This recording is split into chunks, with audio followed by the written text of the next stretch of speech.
Ako rin, medyo nagtaka dito sa statement na ito ni former Senator Bam Aquino, isa sa mga kumakandidato ngayon. Pero wag ka, iboboto ko pa rin siya at si Kiko Pangilinan.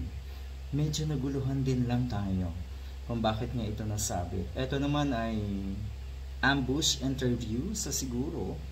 Pwedeng ang iniisip niya talaga or hindi niya nakita yung bigger picture na itong impeachment case nga na ito ni Sara Duterte. Ganun na lang siguro ang isipin natin. Pero sa trabaho kasi, pagdating sa trabaho bilang senador na itong si former Senator Bam Aquino, believe talaga tayo dyan. So hindi mawawala ang boto ko dahil lamang dito sa kanyang statement na ito. Merong, sabihin na natin, sinupla. Sabihin na natin, bumanat din po si former Senator Antonio Trillanes dito nga sa sinabing ito ni Senator Bam Aquino. Ang sabi po niya, palagay, anyway, yun, palagay lang naman niya, iniisip niya na lahat ng nangyayaring impeachment process na ito, yung pag-file, mula sa pag-file ng complaint hanggang sa pagka-impeach na nga sa Kongreso or sa mababang kapulungan, totoo na may issue pa rin talaga ng politika ito. Hindi naman bago yan. Mas malala kung tutuusin yung pamumulitika, yung issue ng pamumulitika noong nakaraang administrasyon. Sa ngayon, yung pamumulitika, sabihin na natin ng mga kongresista, sa tingin ko, dumaan naman sa tamang proseso. Pero kasi makikita rin natin na talagang may halong politika yan. Politika ito eh. Lahat ng nangyayari ngayon sa ating bansa may kaugnayan sa politika. Sabi niya, palagay ko issue siya sa mga politiko or malaking issue sa mga politiko. Yung mga alyansa ngayon ay parang yun po yata yung nagiging isa sa malaking bagay, yung pag-aalyansa. Pero totoo na may naidulot na mabuti yung pag-aalyansa na yan. Diba?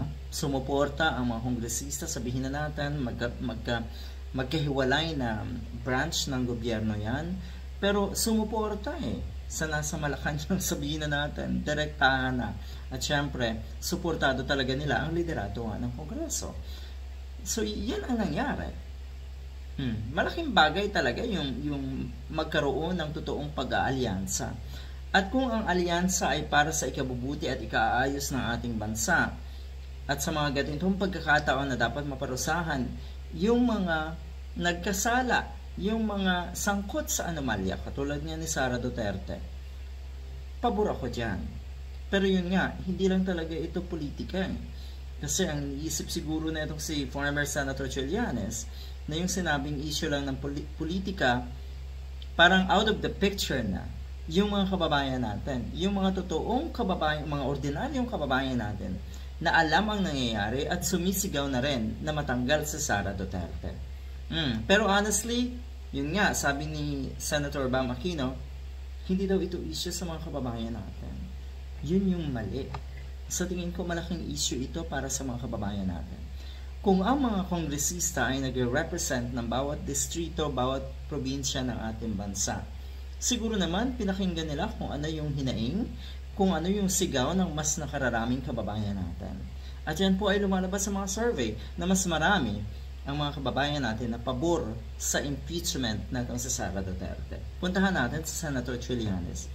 Issue ng politiko, lantarang pagnanakaw, pagtataksil sa bayan, at higit sa lahat, kinabukasan ng ating bansa at ng ating demokrasya ang pinag-uusapan natin dito. Kaya huwag mong sabihin or maliitin daw itong issue na ito. Sa pantaha, hindi naman siguro minamaliit ni Senator Bam Aquino.